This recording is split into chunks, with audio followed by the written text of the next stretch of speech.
المعصومين.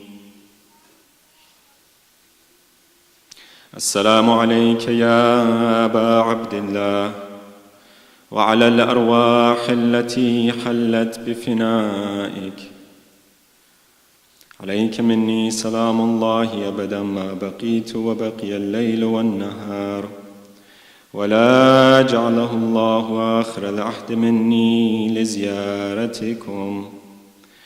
السلام على الحسين وعلى علي بن الحسين وعلى أولاد الحسين وعلى أصحاب الحسين وعلى 9 المعصومين من ذرية الحسين، لا سيما إمامنا وحجتنا القائم آل محمد صلوات، واللعنة الدائمة على أعدائهم أجمعين من الآن إلى يوم الدين. أما بعد، فقد قال الله الحكيم في محكم كتابه الكريم: أعوذ بالله من الشيطان الرجيم، إنما وليكم الله ورسوله والذين آمنوا الذين يقيمون الصلاة ويؤتون الزكاة وهم راكعون، ومن يتولى الله ورسوله والذين آمنوا فإن حزب الله هم الغالبون. صدق الله العلي العظيم. صلوا على محمد وعلى محمد.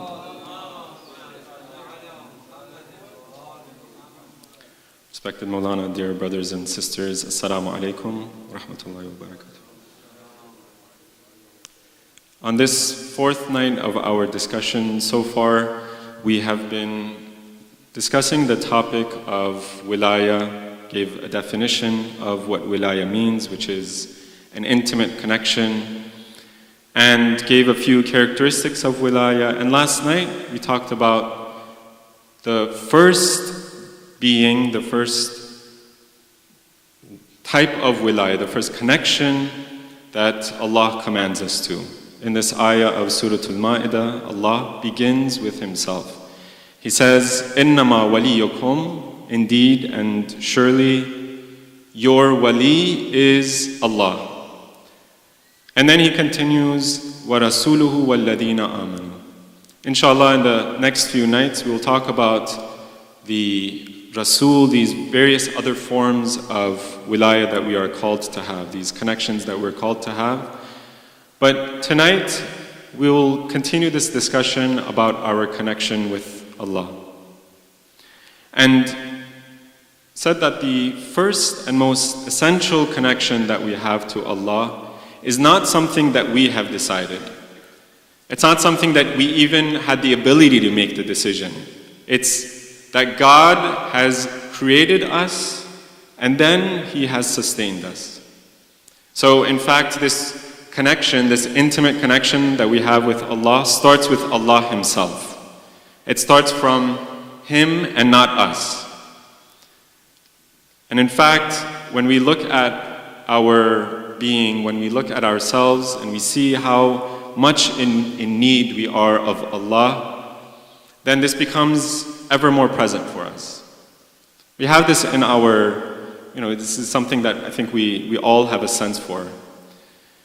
And in particular, one I think beautiful illustration of how much we are in need of Allah is in a line that is from, in Persian literature, that's what I'm most familiar with. Unfortunately for many of you, maybe it's not as familiar, but there is this very famous poet named Sa'di, maybe some of you are familiar. And what he begins, one of his texts of poetry, he begins with a very beautiful description of our relationship with Allah. This need that we have, this utter need that we have. He says, هر نفسی که فرو می رود ممد حیات است و چو بر می آید مفرح ذات. پس در هر نفسی دو نعمتی موجود است و چو برمی آید دو نعمت موجود است و بر هر نعمتی شکری واجب.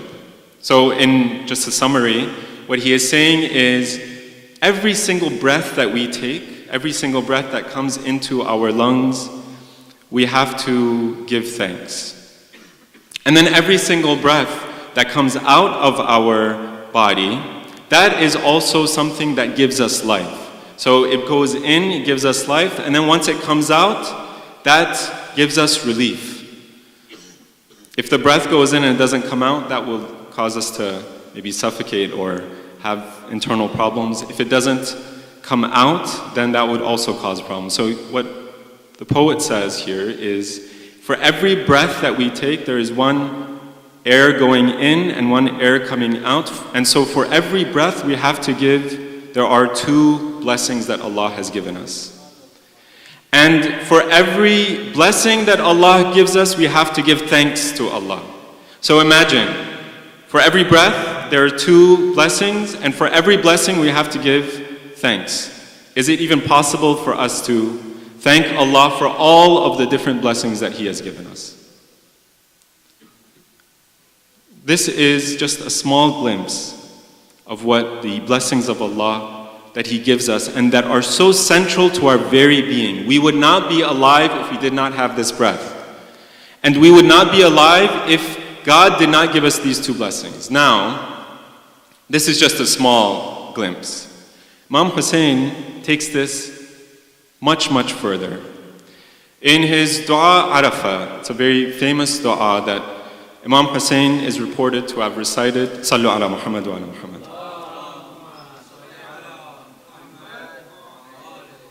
Imam Hussein is reported on the day of Arafah to have, once the time for going and praying had come, it is reported that he exited from the tents along with a number of his companions and his closest Ahlul Bayt, and he goes to the left side of the mountain and he raises his hands in prayer to Allah. And the way that the hadith is reported, the way that the dua is reported is that Imam Hussein raises his hands as a beggar would in front of someone who is wealthy and rich. And Imam Hussein asks Allah, and he talks to Allah, and he begins his prayer. In that first part of the prayer, Imam Hussein is reciting all of the blessings that Allah gives us. And the first part of that prayer, he talks about how deeply we are in debt to Allah. He says, "Ibtada'tani qabla an akuna shay'an madhkura." Oh Allah, you began your connection to me, you began the blessings that you are pouring upon me even before I was a thing that could be mentioned. Even before I was something that was existing and was something that people would think about, you began your blessings upon me. So it's not even anymore that I have a body for the body to need that breath. It's not even that I am even a body for it to have a spirit. I was nothing and you brought me into existence. I was nothing and you were thinking about me, and you were thinking about the blessings that you will give me. And then the Imam talks about all of the various blessings after that. He says, for example, that I was in this dark and lonely place. I had no one, not even to think about me. No one even knew about me for them to care for me. And then you placed me in the womb and you started to develop me, and you gave me bones and you covered those bones in flesh and in skin, and you raised me in the womb when no one was there and when no one else could have helped me. And you gave me food, and then when I exited the womb, you continued to give me life and support. And then the Imam talks about the blessings that he puts, Allah places in our body, throughout our body. And it's a very beautiful dua. We can't talk about it to give it full in its full beauty, in its full extent, but it requires some thought and requires some study in and of itself. And so we see the extent to which we are in debt, an extent to which we need Allah and that intimate connection that Allah begins Himself. Now, Allah doesn't just stop there. He doesn't just say, I created you and I sustained you. Those are some of the primary forms that we are connected to Allah. But in fact, the way Allah describes His connection to us is not in terms primarily of His creating us and His sustaining us. When we look in the Quran, when we begin to recite the Quran, how do we recite it? We say, Bismillahir Rahmanir Rahim. We start with the name of Allah. We are beginning with the name of Allah. And then we say, Ar-Rahman Ar-Rahim. What are the two main characteristics that Allah is telling us about here? Allah's mercy, His love, and His compassion. Those are the first ways that Allah deals with us. What do we read in Surah Al-Fatiha? Say, Bismillahir Rahmanir Rahim, Alhamdulillahi Rabbil Alameen. He created the worlds and He is the Lord of the worlds. Ar-Rahmanir Rahim. He is the one who is most merciful and most compassionate. And then He talks about His justice. Maliki Yawmiddin. Because the day of judgment is the day when Allah presents His full justice to all of creation. Whoever has done good will get their reward. Whoever has done evil will get their punishment. But before Allah talks about that, He says, Ar-Rahman Ar-Rahim. Let's just take a few minutes to talk about what does it mean? Why do we have these two words? Ar-Rahman and then Ar-Rahim. According to the words of the Ahlul Bayt, Sallu ala Muhammad wa ala Muhammad. The way that they describe these two words, it's almost, when we explain it or translate it in English, it almost becomes, synonyms, and we don't know quite how to explain it, right? What does it mean? You say Allah is the most compassionate and the most merciful. Well, what's the difference between being compassionate and merciful? It almost seems like they're the same thing. Or Allah is the most beneficent, the most compassionate. The way that the Ahlul Bayt and some of the other mufassirun of the Quran, they explain it is in terms of Ar-Rahman being a mercy and a love that Allah has for all of His creation. Not just for those who love Him back. Not just for those who even recognize that there is Allah. Even for people who reject Allah, He is Ar-Rahman. Even for those who disobey Allah. So for the kuffar, the mushrikeen, even those people, Allah has first of all brought into existence. He has given them sustenance, and He continues to give them sustenance. So even those people are blessed and loved in a way by Allah. And then talk about Ar-Rahim. We say Ar-Rahman, Ar-Rahim. Ar-Rahim is a particular type of blessing, particular type of love that Allah has for those people who are closest to Him, for those true believers in Allah. So we see that one of the main ways that Allah connects Himself to us is in terms of His love. Not just in terms of His creating us and sustaining us, but also in terms of His love. Last night, presented this question that maybe sometimes we are faced with in our society. What is the point, what is the purpose of religion? And a lot of times we might have this question presented to us as believers, and in particular as Muslims. And we said that there are multiple purposes and multiple blessings that God gives us through His religion that He has given us. One of those main forms of blessing and one of the main purposes of religion is to show us the reality behind existence. The purpose behind existence. And what Allah does is He shows us the purpose behind existence through His love and His compassion.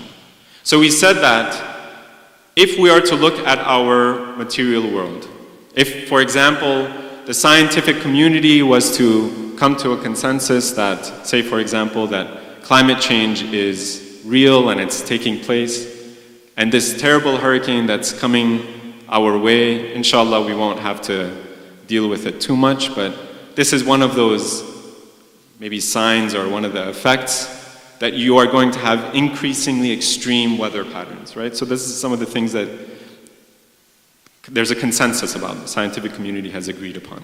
And if somebody were to disagree with that, we would say what? That either that person has some either political motive or some ulterior motive for disagreeing with that. Or, for example, they're ignorant. They don't know what science is all about. But that is a fact. That's a reality. It's a reality of our world. Now, that is with regard to the material world specifically. Science doesn't tell us anything about anything beyond the material world. Anything beyond that which we can experience, what we can see and what we can maybe hear and what we can experiment on. But what Allah time and time again tells us in the Quran is that this is not the only level of reality. What we are guiding you to and what we are trying to get you to see is a level of reality that goes beyond this. We are trying to get you to see why God created this world, why God created all of the things that you can see. So, in Surah Al-Fussilat, Allah says, سَنُرِيهِمْ آيَاتِنَا فِي الْآفَاقِ وَفِي أَنفُسِهِمْ حَتَّى يَتَبَيَّنَ لَهُمْ أَنَّهُ الْحَقِّ. We will show them the creation and the signs of Allah, our signs, in the heavens and in themselves. Why? So that the fact that Allah is the truth becomes present for them. Allah is the truth becomes obvious for them. Just as much as you can see this external world and you can hear, for example, what goes on in the world, just as much as that, you should be able to see the reality and the purpose behind this world. Now this might seem a little bit kind of strange for us or a little bit distant for us, but let me give you an example. If, say, for example, there was a terrible tragedy, say, for example, a school shooting or any other type of terrible tragedy that happens in our society. And someone who is trying to describe for us what happened.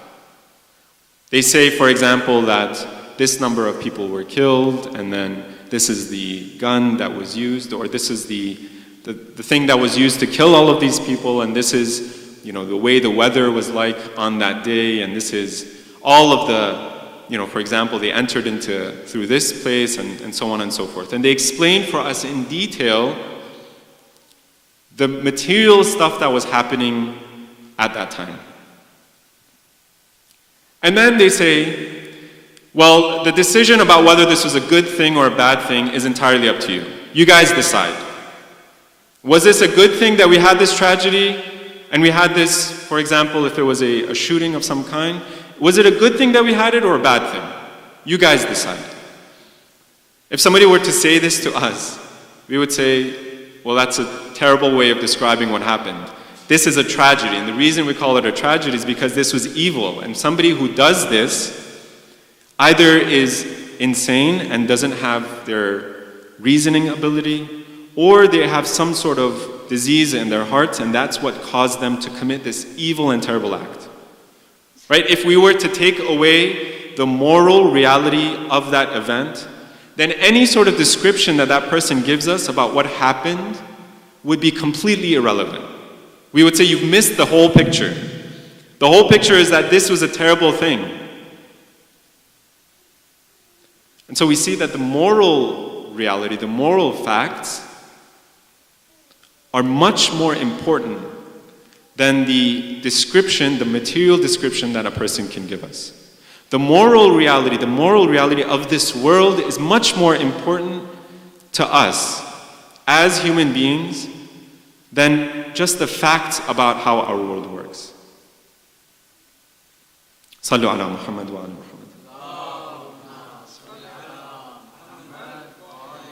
And so that's why Allah tells us that He will show us the signs in the heavens and the earth, not just so we can understand signs, not just so we can understand the material reality behind the world, but so that we can be pointed to something even deeper. And the fact that Allah gives us this understanding, the fact that Allah gives us these signs first of all, and then the understanding that there is a purpose to creation, that in and of itself is a sign of Allah's mercy. Because in the end of the day, why did Allah, first of all, we already asked it, why did Allah have to create us? Well, it's out of His own mercy. Why did Allah have to sustain us? It's out of His own mercy.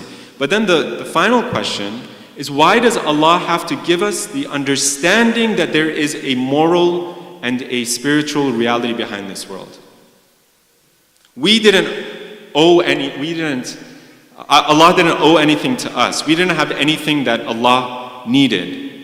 Allah gave us not just our creation, but this understanding. And that is actually probably one of the greatest blessings that Allah gives us.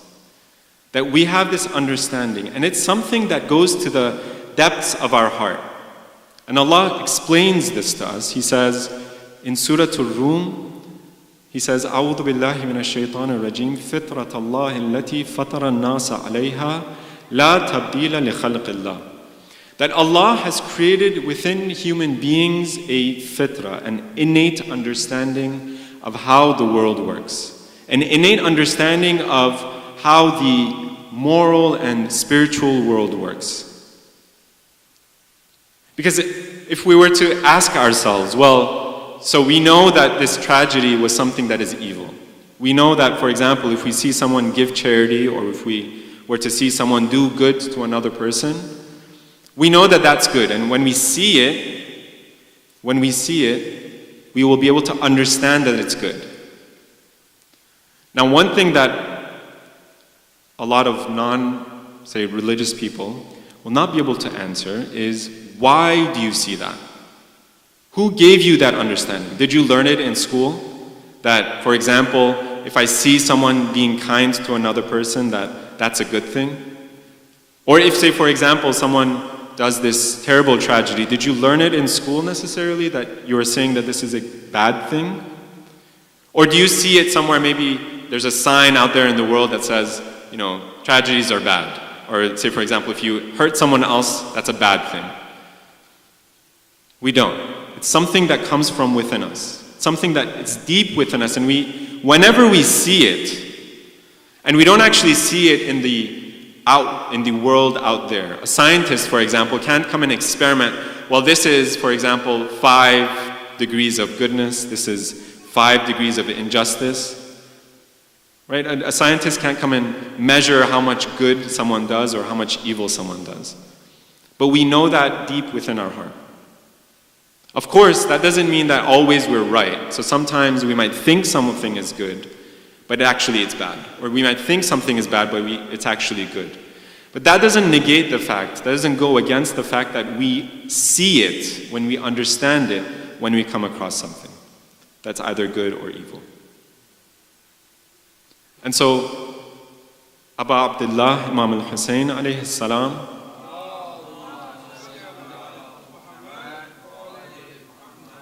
he explains this aspect of it also, this aspect of our being, of our reality, as well in Dua Arafah.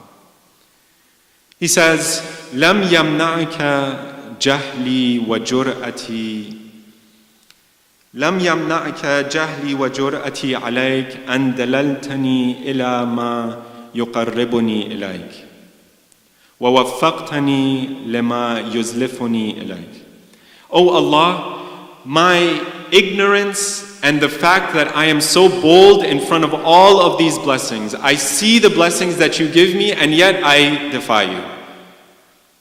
And I didn't know at some point who you were, and yet you guided me towards yourself.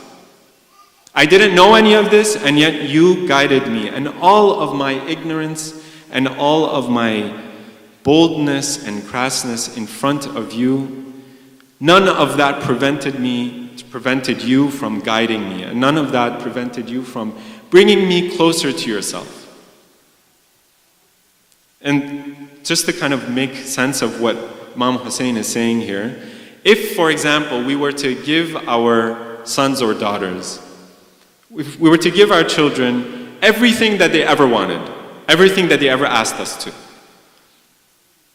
and then in response, our children were to come and, for example, they didn't even thank us. That's not even the issue. They maybe, ruined our house, or they left for example, they left the dishes in the sink, which maybe they do already. When they had the ability to, and when they had the means to, they didn't properly thank us. And when we were older, they didn't come and take care of us. And they, God forbid, for example, they disrespect us in front of other people. They don't listen to us at any point in their lives. They are not thankful or grateful at all. If we were to see this in our children, what would we do? After maybe the first time, we'd say, okay, he's maybe a child, or say, for example, they grow up. After the first time, we say, well, maybe they're, it's okay, the first time it happens. The second time, the third time, the fourth time. After a certain point, we say, this child is not grateful. Why should I even care? Why should I go towards him? Why should I give him even more than I have already given him? I have raised him, I've given him life, and yet he is still ungrateful. Why should I go towards him? And what Imam Hussein here is saying is that we do this with Allah time and time again. And Allah does not owe us anything whatsoever. And yet Allah turns towards us and He continues to pull us towards Him. And it is actually in certain times in our lives which are the most difficult times of our lives, we might not realize it. But those are the moments that Allah is pointing us and pulling us towards Him even more. This fitrah that we have, this innate understanding that we have a creator, and we didn't just pop into existence or come into existence of our own accord, of our own doing. We realize this, and whoever you ask, they will always understand. Even if they don't have an answer to it, they will always ask this question, well, where did I come from? Where am I going? Everybody asks this question, and actually, if you see even some of the most irreligious people, when death comes knocking at the door, even some of the most, people who don't care about religion at all or don't have any sort of spiritual life whatsoever, it is at those moments, those critical moments, that they sort of turn towards something deeper. They might not know where to go, they might not know how to answer their question, but they will understand that there's something deeper beyond what I can see. And there's something deeper beyond the life that I am living now. And so Allah in His Quran says, it's at these moments that I am calling you towards myself, and it's at these moments that fitrah, that innate understanding that you have, that connection that you have towards me, the most intimate connection that you have towards me, that's when it starts to shine. That's when that connection becomes the strongest. And so Allah in Surah An-Najm, He says, وَأَنَّهُ أَضْحَكَ وَأَبْكَى وَأَنَّهُ أَمَاتَ وَأَحْيَا. He is the one who makes us laugh and He makes us cry. Those extreme moments in our lives. He is the one who gives us death, He kills us, and He brings us to life. It's at those moments that we really realize that we come to this full understanding of who Allah is and how much we are in need of Allah. Normally in our lives we are distracted by the world. We don't really understand those deeper questions that we might have. But once it comes to God forbid if this happens to any one of us, but to my close relative, if I have a close relative and they are on their deathbed. Or if I have, for example, the birth of my child. It's at those moments when I'm so happy, or when I am so sad that I'm beside myself, beside my own life. It's at those moments when I realize that there is more to my life than maybe I had thought. And so, Imam Hussein alayhi salam, sallu ala Muhammad wa ala Muhammad. Imam Hussein alayhi salam says, it is at these moments as well that when we call to Allah, even though we've been completely neglectful of our responsibility to Allah, that Allah shows His compassion to us, and He shows His mercy and His kindness to us. Allah begins His connection, that's wilaya, with us, and then He continues it, and then He even shows us the way back to Him. And He guides us towards Him. He takes our hand, and step by step we go towards Him. And even when we get off the track, Allah brings us back on the right path. And when we call Him, when those dire moments of our lives, Imam Hussein says, فَإِن دَعَوْتُكَ أَجَبْتَنِي وَإِن سَأَلْتَكَ أَعْطَيْتَنِي وَإِن أَطَعْتَكَ شَكَرْتَنِي وَإِن شَكَرْتُكَ زِدْتَنِي. When I called upon you, when I prayed towards you, O Allah, you responded me. Those moments when we have no one else in the world, when everybody else has turned their backs on us, or even when nobody even knows who we are. It's at those moments that when we knock on Allah's door, He responds to us. And beyond this, when we ask Him for something, He gives it to us. And Imam Hussein says, and when we worship Him, what's interesting is when we worship Him, we do our responsibility towards Allah, He thanks us. He thanks us. And when we thank Him, He gives us even more blessings, and He extends His blessings towards us. This is a type of mercy that maybe we don't even realize how much Allah gives us blessing time after time. One after another, we thank Him, and then He gives us more. We worship Him and we do our responsibility, and yet He thanks us. And so we see that not only is Allah most merciful to us, but He shows His mercy by guiding us back towards Him. He shows His mercy by pointing us back to that whole purpose of our creation. And in fact, when we say that religion gives us this purpose, what we are trying to say, and what we are saying in fact, is that religion gives us a map for what reality actually is like. So you guys who look at science and look at the way, for example, medicine works in this world, and we think that we know, for example, we have knowledge about how our material world works. If you turn a blind eye towards what religion tells you and what Islam specifically tells us, what Islam tells us about who we are and those deepest parts of the reality of our very being, then you are just like, for example, if a person was to deny this consensus of the scientific community, and we would call them either ignorant, or we'd call them, maybe for example, they had ulterior motives, or they are maybe, God forbid, they're crazy and they're beyond their mind, we would also have the same reaction to somebody who denies religion. Because religion, and Islam specifically, is telling us about our connection with the deepest parts of our soul. It's telling us about the map of how our soul works. سَنُرِيهِمْ آيَاتِنَا فِي الْآفَاقِ وَفِي أَنفُسِهِمْ. About how the world works and the purpose behind creation, and as well about their soul. About that inner world that we have. And the purpose for which we created it.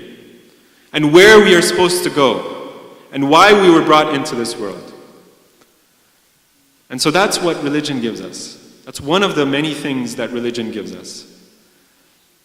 And we see that this is exemplified best, this contrast between what religion can give us and what, if we move away from religion and if we move away from Islam and that guidance that Allah gives us, what it can take away from us, what our actions with relation to Allah's wilayah, with relation to this connection that we have with Allah, what the consequences are. If you talk about, for example, the consequences of climate change, they are disastrous for our material world. What about the consequences for our inner reality? What about our consequences for our soul?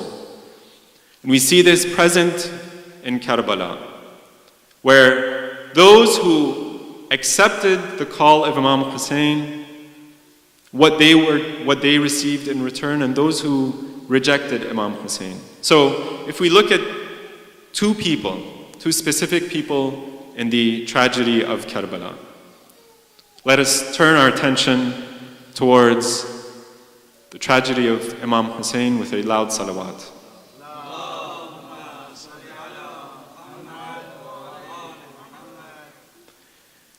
When we look at the actions and the life of Umar ibn Sa'd, we see that he is the son of a companion of the Prophet. And he is as well a relative of Imam Hussein, a distant relative of Imam Hussein who is actually from Quraysh. So don't think he is someone who is maybe unknown in Islamic history. He is actually, his father and himself, they played a very central role, and they knew who Imam Hussein and the Ahlul Bayt were. They knew them from very close. And what happens with Umar ibn Sa'd, we see his journey throughout Karbala until he arrives in Karbala. We see that Umar ibn Sa'd initially is trying to figure out, well, what side should I fall on? He hears about Imam Hussein and his rising up, and yet Umar ibn Sa'd was a type of person who, it is reported that he would call to, for example, the killing of some of the companions of Amir al-Mu'mineen before Imam Hussein and the tragedy of Karbala. He was a type of person who knew who the Ahlul Bayt were, and yet he, over time, comes to reject them. And he is first debating, should I be with Imam Hussein or should I go against him? And at one point in his journey, Yazid comes and bribes him. He says, it's your decision. It's up to you. You can either have this great governorship in Ray, which is something that he was very close to him, and it was a place which was wealthy and full of, all the blessings that Allah can give us, right? And so he is taunted by Yazid. He says, should I go towards what is right and what is true and what I know and my family, or should I take this position? And time again, he has this question asked to him. And then he decides. He says, well, actually, it seems that this position is probably better for me. And so he makes the initial step. He takes that initial step. And then Ubaydullah ibn Ziyad, he asks him the question again. He comes to Kufa, Umar ibn Sa'd comes to Kufa, and Ubaydullah, he sees that Umar ibn Sa'd, he's tarrying, he's kind of delaying what he has to do. He knows that he has to go and fight Imam Hussein, and yet he delays.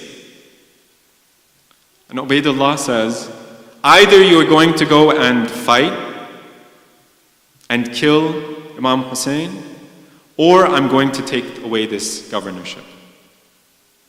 You have this decision. If you don't fight, then I'm going to take away this position that you have been promised. And then he says, no, I've made my decision, I'm going to fight. And then when he comes to Karbala, and he surrounds the camp of Imam Hussein, and it is said that he arrives on, one report says that he arrives on the 6th day of Muharram. And he surrounds the camp of Imam Hussein. He comes with, it is said, 40,000 riders, and many more soldiers come behind him.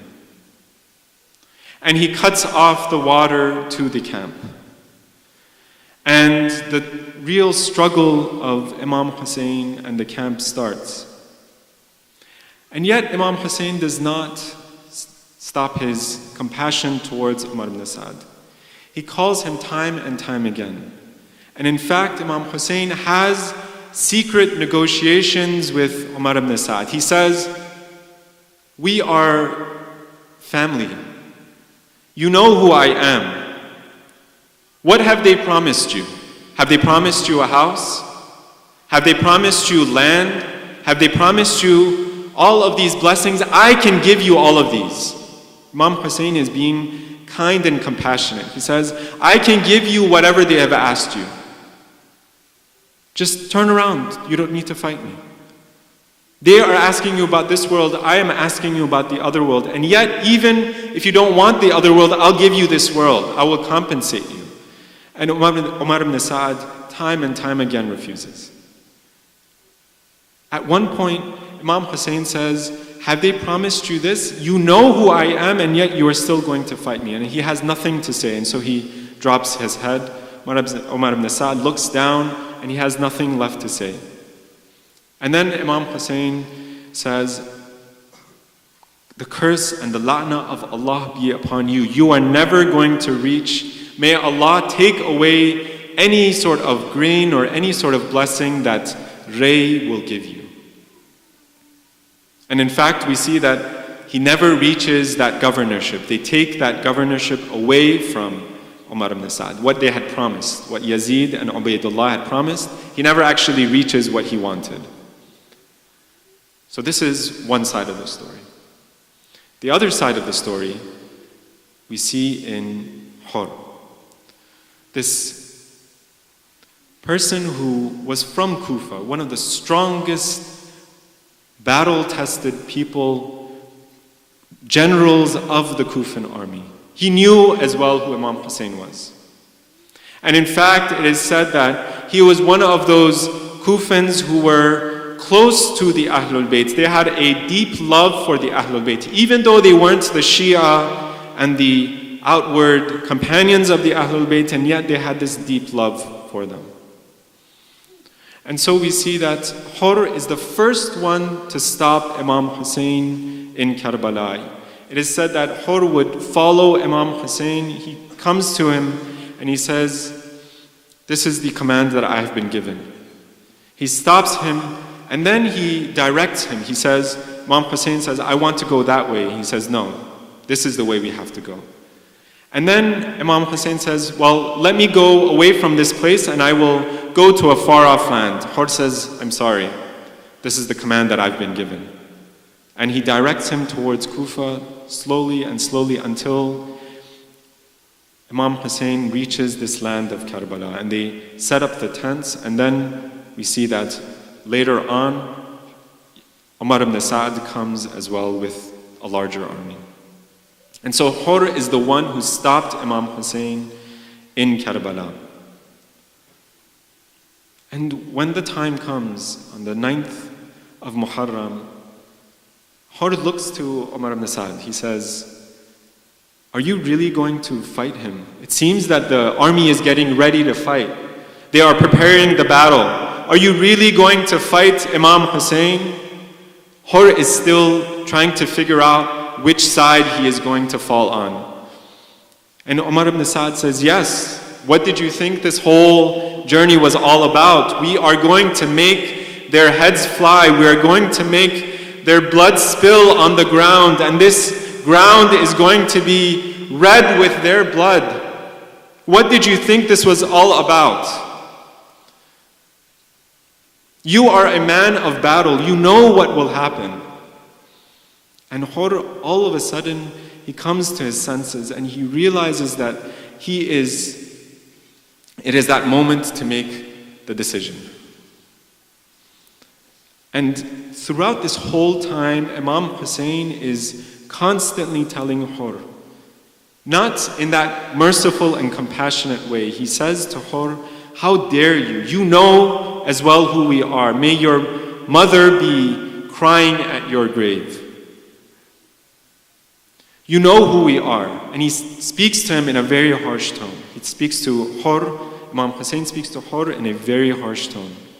And yet, Hur is trying to make this decision. On the 9th of Muharram, when Hur realizes what's at stake here, Hur takes a step back and his body starts to shiver. And one of his companions looks to him and he says to him, Ya Hur, what's going on? I have never seen you in this state. If anybody was to tell me who is the strongest man in Kufa, I would say it was Hur. Who was the bravest and most courageous fighter in all of Kufa, I would say Hur. And yet, Hur, I see you in this state. What's going on? Hur says, I see myself between Jannah and the fire. I see myself between God's mercy and His wrath. And I will never make the wrong decision. I finally see what's going on. I finally see the truth behind this decision, and I am not going to make the wrong decision. And so Hur tries to figure out what he should do. He was the one who stopped Imam Hussein in his path. He is the first one to be unjust to the Imam, and yet he is trying to decide how he can make up for his sins, how he can ask for forgiveness from his Imam. And so he takes the hand of his son. It is said that he also brought his son to fight in the battle. And so he takes the hand of his son and he rides the horse and he rides his horse towards the camp of Imam Hussein. And he looks to the heavens and he says, O Allah, Allahumma inni atubu ilayk, fatub alay, فأرغبت لأوليائك ولابن بنت نبيك. And O Allah, I have turned towards you, and I am the one who has stopped your awliya and have brought grief and sadness to your awliya. I am the one who has stopped the son of the daughter of your Prophet. I am the one who got in the way of Fatima's son. Oh Allah, is there any forgiveness for a person like me? I lost my way, but now I know where to go. And Imam Hussein, it is said, he hears Hur. Hur looks to Imam Hussein and he says, is there any forgiveness for a person like me? Ya Aba Abdullah, Ya Hussein, is there any forgiveness for a person like me? I have committed so many sins. I have turned away from all of the blessings that Allah has given me, yet is there any forgiveness? And Imam Hussein says, yes, welcome to the camp, welcome to guidance and the light.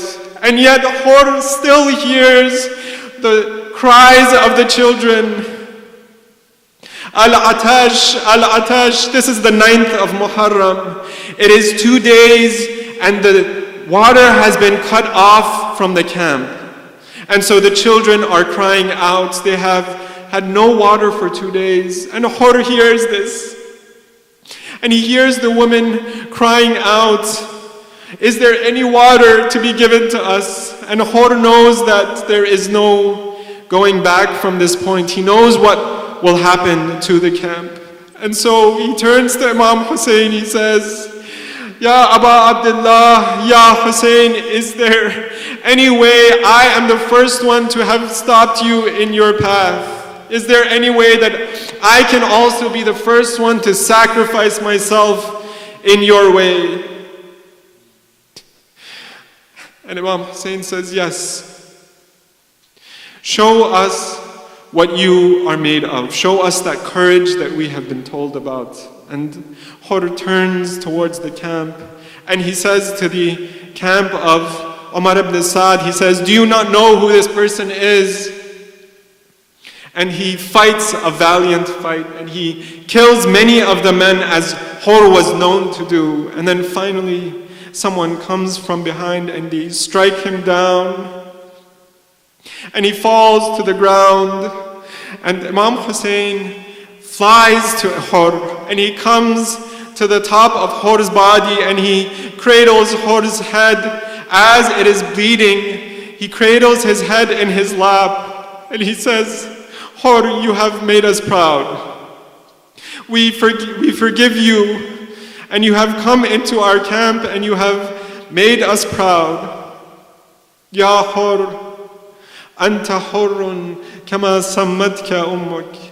You are truly free, just as your mother had named you. And it is in this state that Hur meets his Lord and he dies. Inna lillahi wa inna ilayhi raji'un.